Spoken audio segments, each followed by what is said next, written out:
তো ফাইনালি বন্ধু বান্ধব নিয়ে আমরা চলে আসলাম কক্সবাজার। আর এখন আমরা আছি মেরিন ড্রাইভে। এটা কক্সবাজারের সব থেকে সুন্দর একটি রোড। এখানে আমরা যাচ্ছি অনেক দ্রুত গতিতে। এক কথায় অসাধারণ, চারিপাশের দৃশ্য এক কথায় অসাধারণ।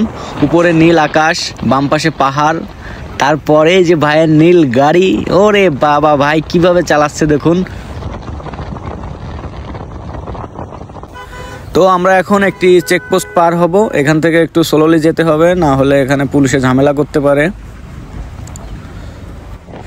ডান পাশের দৃশ্য দেখুন, ও পুরো নীল পানি, নীল সমুদ্র, নীল আকাশ আর সবুজ গাছ। ও মাই গড, অসাধারণ দৃশ্য। তো আমরা এখন আস্তে আস্তে চালাচ্ছি। এই যে সমুদ্রের একটা ভিউ নিলাম, দেখুন কি সুন্দর দেখতে। আমরা এখন হালকা টানের উপর আছি।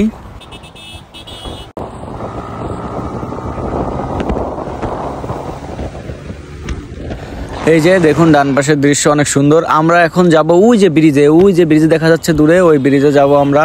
ওখানে যে কিছু ভিডিও করব, ছবি তুলব। তাছাড়া তো কক্সবাজারে বাইক নামানোর কোনো জায়গা নাই, এই জন্য একটু এত দূরে আসা, বিচে বাইক নামাতে দেয় না। এই জন্য আমরা বিচ থেকে প্রায় 10-15 কিলোমিটার দূরে যাচ্ছি। আমরা ওখানে প্রায় চলে এসেছি, আর বেশি দূর নয়। এই যে কি সুন্দর, আবারও চেকপোস্ট। তো ফাইনালি এখন আমরা বিচে।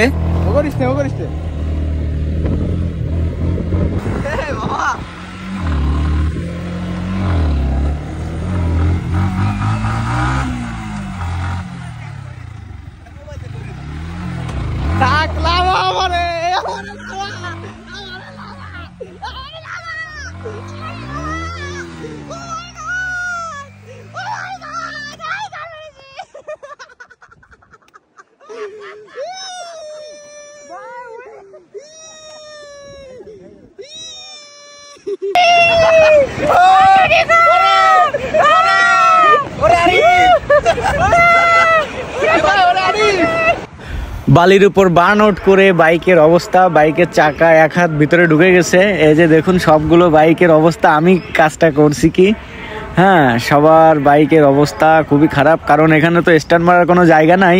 এজন্য আমরা বাইক বার্ন আউট দিয়ে বালির ভিতর পুঁতে দিছি। এবার একটু সমুদ্রের ভিতর রাইড করব।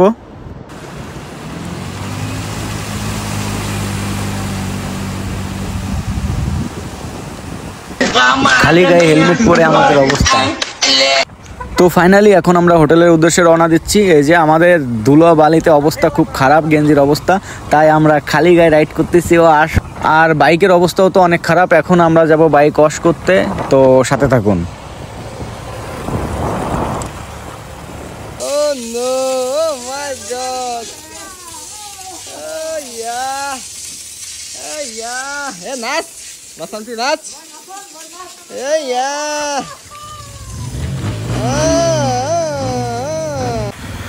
বাইক ওয়াশের পাশাপাশি আমরা নিজেরাও একটু ওয়াশ করে নিলাম। আজকের দিনটা আসলে অনেক এনজয় হয়েছে, এটা মনে রাখার মতো স্মৃতি হয়ে থাকবে।